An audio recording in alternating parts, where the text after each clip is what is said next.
Good morning, and welcome to the continuation of your Capstone journey.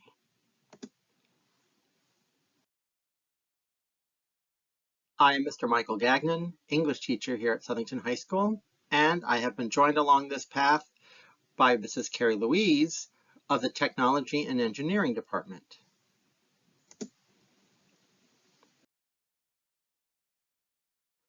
Today, we will continue along your journey with the 8th and final lesson for the current school year, and we will focus on content mastery.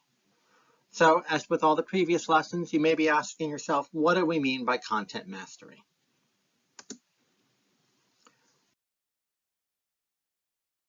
As you're fully aware, all of your lessons have been focused on Southington Public Schools' vision of a graduate.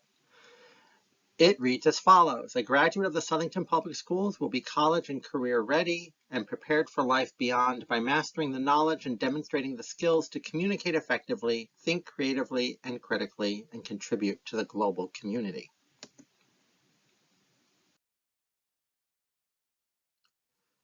Content mastery can be discussed in several ways, but we'll focus on these two particular definitions.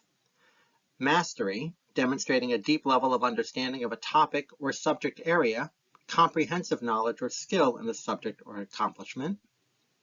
And another way to consider it is that mastery is the effective transfer of learning into an authentic and worthy performance.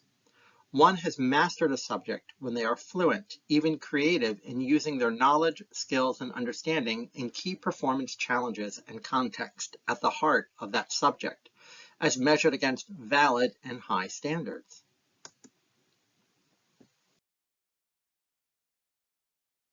So every subject in every class that you've taken has their own criteria for mastery and their own set of rubrics.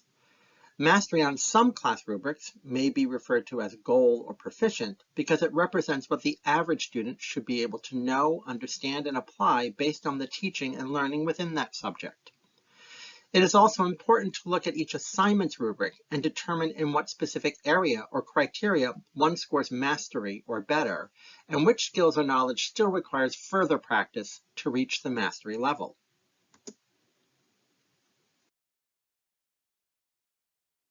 What you're going to do now is work inside your e-portfolio. Using this definition of mastery, I want you to consider the relationship between mastery and the concepts of collaboration, communication, creativity, critical thinking, and citizenship. How are they related to one another? How do they influence one another?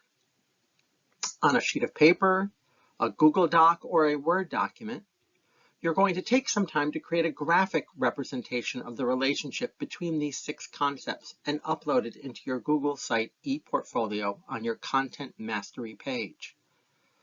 Keep in mind that what you draw should have both wording and visual pieces to it, and you are free to be as creative as you want with it. If you do it on a sheet of paper, you can easily take a picture of it using your phone and upload it into your e-site portfolio. You will take some time now, approximately 10 to 15 minutes, to create your representation and upload it to your ePortfolio. When you're ready, you'll come back to this video.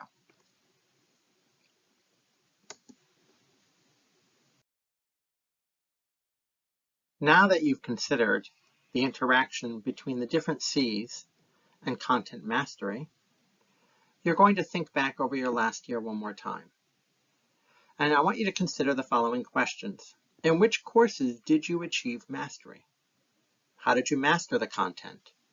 And what did you learn about your ability to achieve content mastery? You may want to consider an assignment's rubric as you answer this question.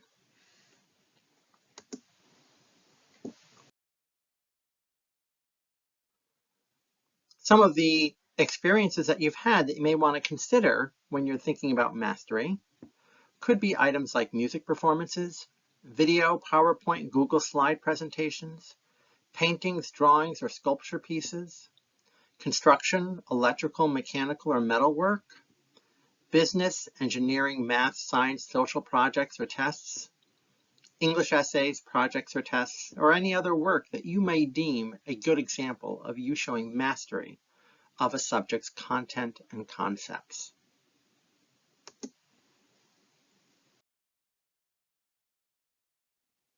And then, as your final interaction in your ePortfolio, going back to the Content Mastery page, below where you've inserted your visual representation of the relationship between the C's and Content Mastery, you will find entry spots for 3 more pieces of work. Review your work from your last year and choose 3 additional examples that you feel reflect content mastery of that particular subject.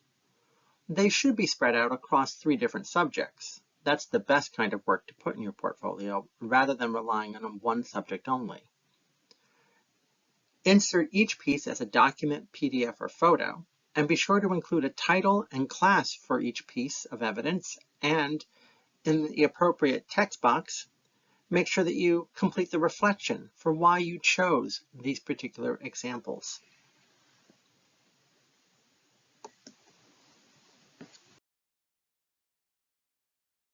If you were unable to complete the gathering and recording of evidence during this capstone period, please be certain to complete pieces prior to our next capstone session, which will be in the following school year. We trust you have enjoyed completing the final step of your capstone journey for this school year, on your way to fulfilling Southington Public Schools' vision of a graduate.